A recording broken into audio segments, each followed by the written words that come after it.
غامدی۔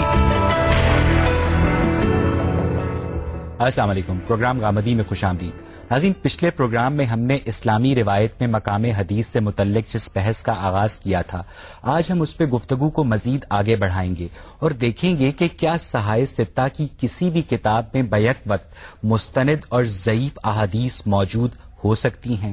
اگر خدا نے قرآن مجید کے حفاظت کی ذمہ داری اٹھائی تو کیوں اپنے محبوب کی احادیث کو لوگوں کی یادداشت اور ارادوں کے تغیرات کے مرہون منت چھوڑ دیا؟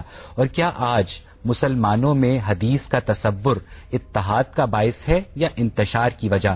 یہی بحث ہمارے آج کے پروگرام کا موضوع گفتگو ہے۔ جی، آپ کا سوال۔ حمدی صاحب، اسلام میں حدیث کے مقام اور حجیت کے حوالے سے خاص طور پر سورۃ النجم کا حوالہ دیا جاتا ہے، وما ينطق عن الهوى ان هو الا وحی یوحی، لیکن غور سے دیکھیں تو ان هو الا وحی یوحی کہ آپ صلی اللہ علیہ وسلم کی تمام احادیث وہ سراسر سراپا وحی ہے، تو آپ صلی اللہ علیہ وسلم کی وہ حیثیت، ذاتی حیثیت کہاں گئی؟ اگر سراپا ہے وہ وحی ہے تو آپ صلی اللہ علیہ وسلم کا وہ مقام بطور انسان کے، بطور پیغمبر کے کیا ہے؟ اور پھر اگر سراپا وحی ہے تو پھر قرآن بھی تو سراپا وحی ہے، آپس میں جو ایک باریک فرق ہے اس کو ذرا واضح فرمائیں۔ نہیں، دیکھیے بات یہ ہے کہ حضور دین کی حیثیت سے جب کوئی بات کرتے ہیں تو یا تو وہ ایسی بات ہوگی کہ جو آپ کو وحی کے ذریعے سے اسی وقت بتائی جائے گی، یا یہ ہوگا کہ پہلے سے جو وحی کی روایت چلی آ رہی ہے اس کو آپ بیان کر دیں گے، اور یا یہ ہوگا کہ آپ اجتہاد کریں گے کہ اللہ کی تصویب اس کو حاصل ہو جائے گی۔ تو یہ ساری باتیں جتنی ہیں پھر خدا کی طرف سے ہو گئی، تو یہ سب ایسے ہوتا ہے دین کی حیثیت سے۔ دین کی حیثیت سے تو آپ کو اپنی طرف سے کوئی بات نہیں کہنی ہوتی، جو کہنا ہوتا ہے خدا کی طرف سے کہنا ہوتا ہے۔ اب اس کے بعد شخصی حصے کو لے لیجئے، اس کی نہایت عمدہ مثال امام مسلم نے بیان کر دی ہے۔ وہ یہ بیان کرتے ہیں کہ حضور جب مدینہ تشریف لائے تو وہاں لوگ تعبیر نخل کرتے تھے۔ تعبیر نخل کا مطلب یہ ہوتا ہے کہ کھجوروں پر ایک خاص طرح کا پیوند اور گابا لگایا جاتا ہے جس سے ان کا پھل بہت اچھا آ جاتا ہے۔ تو حضور نے کہیں جاتے جاتے اس کے اوپر تبصرہ کر دیا کہ اگر نہ لگاؤ تو کیا فرق پڑتا ہے۔ لوگوں نے اس کو دین کا کوئی حکم سمجھا اور اس پر انہوں نے عمل نہیں کیا، یعنی جو پہلے سے ان کا چلا آ رہا تھا ایک طریقہ اس پر انہوں نے عمل نہیں کیا۔ کھجور میں پھل بھی نہیں آیا خدا کے قانون کے مطابق۔ حضور کی خدمت میں گئے، بیان کیا تو آپ نے کہا کہ میں نے تو محض ایک تبصرہ کیا تھا، میں بھی ایک انسان ہوں، اور جب میں کوئی دنیوی معاملات میں رائے دیتا ہوں تو اس کو ایک رائے سمجھا کرو، جب میں خدا کی طرف سے کوئی بات کرتا ہوں تو وہ بات ہوتی ہے جو میں پیغمبر کی حیثیت سے کر رہا ہوتا ہوں۔ اور پھر اس کے بعد وہ شاکار جملہ کہا جس کو امام مسلم نے ان الفاظ میں روایت کیا ہے، انتم عالم بامور دنیاکم، تم اپنے دنیوی معاملات کو مجھ سے بہتر سمجھتے ہو۔ تو یہ جگہ ہے جس پہ حضور نے یہ بتایا کہ دین کی حیثیت سے وہی زیر بحث آتی ہے، یعنی اگر آپ دین کی حیثیت سے کوئی بات فرمائیں گے تو وہ خدا کے اذن کے بغیر، خدا کے حکم کے بغیر کیسے فرما دیں گے؟ یعنی پھر تو اپنی طرف سے دین دینے والی بات ہوئی۔ پھر اس میں تو یہی ہو گیا نا کہ آپ دین اور دنیا کی تفریق کر رہے ہیں کہ دین کے معاملات کچھ علیحدہ ہیں جس کے معاملے میں آپ صلی اللہ علیہ وسلم کی رائے واقعی ایک حجت رکھتی ہے، اور دنیاوی معاملات ایک ایسے ہیں کہ جن کے معاملے میں آپ صلی اللہ علیہ وسلم کی رائے حجت نہیں ہے۔ تو پھر آپ ان کو کس طریقے سے ڈفرینشیٹ کریں گے؟ کون سی باریک دیوار کا؟ رسالت میں آپ صلی اللہ علیہ وسلم ہمیں دین بتانے کے لیے آئے تھے، گاڑی کا انجن بنانا سکھانے کے لیے نہیں آئے تھے۔ تو حضور ہم کو جہاز بنانا سکھانے کے لیے نہیں آئے تھے، ایٹم بم کیسے بنتا ہے یہ بتانے کے لیے نہیں آئے تھے۔ آپ ہمیں یہ بتانے آئے تھے کہ تمہارے سروں پر موت منڈلا رہی ہے، تمہیں ایک دن خدا کے حضور میں جانا ہے، خدا کے حضور میں پیشی کے لیے تمہیں کیا کرنا ہے یہ بتانے کے لیے آئے تھے۔ تو دین اور دنیا کی یہ تفریق تو ہمیشہ سے قائم رہے گی۔ اسی وجہ سے ہمارے ہاں ان کو دنیوی علوم کہا جاتا ہے۔ یہ جتنے علوم ہے، سائنس ہے، طب ہے، اس طرح کے جتنے علوم ہیں یہ انسان کی ضرورت ہے، پیغمبر ان کو بتانے کے لیے نہیں آتے۔ تو رسالت میں آپ صلی اللہ علیہ وسلم نے خود اس کو واضح فرما دیا۔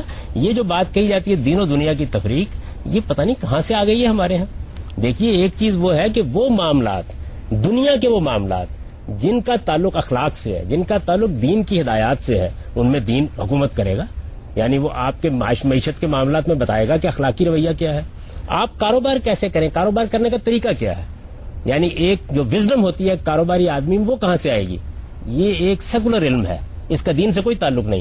لیکن جب آپ کاروبار کرتے ہیں تو آپ کہیں کوئی غیر اخلاقی کام تو نہیں کرتے، آپ کم تو نہیں تولتے، آپ جھوٹ تو نہیں بولتے، آپ ملاوٹ تو نہیں کرتے، یہ دین آئے گا۔ تو اس کو اچھی طرح سمجھ لینا چاہیے کہ دین کا دائرہ کیا ہے اور دنیا کا دائرہ کیا ہے۔ پیغمبر سے ہم یہ پوچھنے کے لیے جاتے ہیں کہ ہمیں خدا کے سامنے جواب دہ ہونے کے لیے کیا تیاری کرنی ہے، اور اس کو وہ کامل شکل میں ہمیں بتا دیتے ہیں۔ ان کا اصل علم یہ ہے۔ اب جیسا کسی بھی علم کی جو بنیادی خدمت ہوتی ہے، بنیادی اس کی ضرورت ہوتی ہے، وہ دور کے تقاضوں کو مد نظر رکھ کے کی جاتی ہے۔ ہم دیکھتے ہیں کہ قرآنی علوم ہے، ان کے اوپر ہمارے علماء نے، محدثین نے، فقہا نے خدمت کی ہے. آج ہم دیکھتے ہیں کہ وہ ایک عروج کا دور تھا، اب زوال کا دور ہے.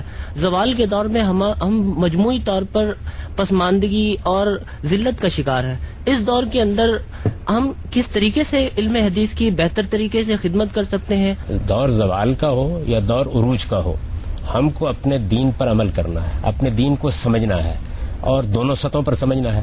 عام آدمی کی سطح پر بھی سمجھنا ہے اور اہل علم کی سطح پر بھی سمجھنا ہے. جس طریقے سے صحت کے مسائل زوال اور عروج کے دور سے الگ زیر تحقیق رہیں گے، جس طریقے سے دنیوی چیزیں زیر تحقیق رہیں گی، اسی طرح دین بھی زیر تحقیق رہے گا. قرآن کی خدمت ہوتی رہے گی. آپ یہ دیکھیے کہ کتنی تفسیریں قرآن کی ہیں جو اس دور زوال میں پچھلے 150 سال میں لکھی گئی. اگر آپ گنیں تو آپ کو معلوم ہو کہ اس سے کم نہیں ہے جتنی اس نے پچھلے دور میں لکھی گئی تھی. اگر آپ یہ غور کریں کہ حدیث کے علم کی جو خدمت کی گئی ہے اور اس پر جو مصنفات وجود میں آئی ہیں وہ کتنی تعداد میں ہیں، آپ حیران ہوں گے. اس سے لائبریریاں بھری جا سکتی ہیں موجودہ زمانے میں. تو علم کا کبھی بھی آپ کسی خاص دور میں اس کو بند نہیں کر سکتے. اس کی ضرورت تو ہمہ وقت ہے. ہوا اور پانی کی طرح اس کی ضرورت ہوتی ہے کہ علم کی تحقیق ہوتی رہے، علم کی تنقیح ہوتی رہے. ہماری بدقسمتی عزیزم یہی ہے کہ ہم علمی تحقیق سے اور علمی تنقید سے واقف ہی نہیں ہیں. ہم صرف تنقید سے واقف ہیں. ہم جانتے ہی نہیں کہ یہی چیز ہے جو زوال کا باعث بن گئی. کبھی غور تو کیجئے کہ خدا کا یہ عذاب ہم پر آیا کیوں ہے. یہ آیا ہی یہاں سے ہے کہ تنقیدی رویہ ہمارے یہاں پیدا نہیں کیا گیا. ہم نے ہر چیز کو دیکھنا ہے. تنقیدی رویہ کوئی کسی چیز کو رد کرنا نہیں ہوتا، اس کا جائزہ لینا ہوتا ہے. کریٹیکل اپریسیشن پیدا ہونی چاہیے کہ آپ کسی چیز کا جائزہ لے کے دیکھیں. یہ طبعی علوم میں نہیں کر سکے تو آپ دیکھیے کہ دنیا ہم سے کتنی آگے چلی گئی. یہ دینی علوم میں ہم نے نہیں کیا تو دیکھیے فرقہ بندی اور انتہا پسندی کے کس افرید کی گرفت میں آ گئے ہیں. جس وقت آپ علمی رویے پیدا کرتے ہیں تو فراخ دلی پیدا ہوتی ہے، اس کے اندر شائستگی پیدا ہوتی ہے، اس سے تہذیب وجود میں آتی ہے. جب آدمی علم کی دنیا میں داخل نہیں ہوتا تو متعصب ہوتا ہے. جب داخل ہوتا ہے تو علم کی گہرائی اور وسعت سامنے آتی ہے تو پھر وہ عاجز بندہ بن کے کھڑا ہو جاتا ہے. ہم نے اپنی قوم کی یہ تربیت کی.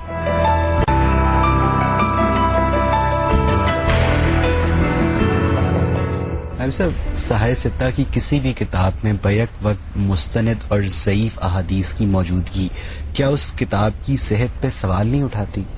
دیکھیے بات یہ ہے کہ ان میں سے کچھ کتابیں ایسی ہیں کہ بڑی سے بڑی تحقیق کے بعد بھی کوئی 2-4 روایتیں ایسی ہوں گی جن پر آپ اختلاف کر سکیں، باقی سارا کا سارا ذخیرہ معلوم ہوتا ہے کہ بڑی احتیاط سے مرتب ہو گیا.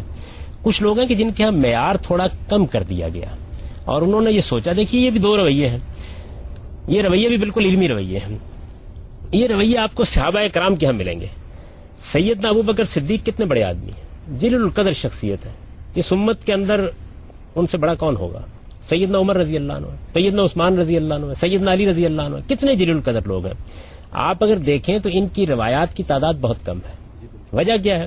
وجہ اس کی یہ ہے کہ محتاط جگہ پر کھڑے ہیں کہ کہیں رسالت میں آپ صلی اللہ علیہ وسلم کی طرف کوئی غلط بات منسوب نہ ہو جائے. اس لیے کہ حضور کی طرف نسبت کسی عام شخص کی طرف نسبت نہیں ہے. جو بات بھی آپ کی طرف منسوب کر کے کہی جائے گی اس کے بارے میں بڑی چھان پڑتی ہے. یہ محتاط رویہ رکھتے ہیں، کم سے کم بیان کرنا ہے. اس کے بالکل برخلاف سیدنا ابو ہریرہ کا رویہ مختلف ہے. وہ سمجھتے ہیں کہ نہیں، حضور کا علم زیادہ سے زیادہ پہنچانا چاہیے. اب یہ 2 ایٹیچیوڈ ہیں، بالکل انسانی فطرت کے مطابق ہے.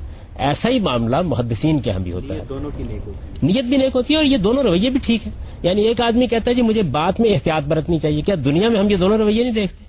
دونوں رویوں کے پیچھے نیک نیتی ہے. دونوں رویوں کے پیچھے انسانیت کی خدمت کا جذبہ ہے. دونوں رویوں کے پیچھے دین کو پہنچانے یا دین کو محفوظ کرنے کا داعیہ ہے.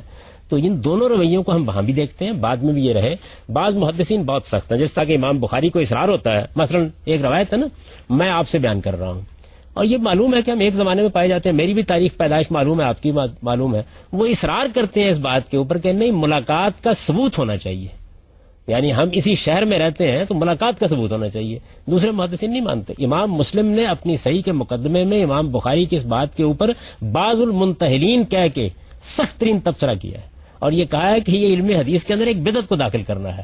اتنے سخت تبصرے انہوں نے کیے، لیکن اتنی قدر افزائی کے ساتھ، علم کے اتنے احترام کے ساتھ، امام بخاری کی جلالت قدر کو مانتے ہوئے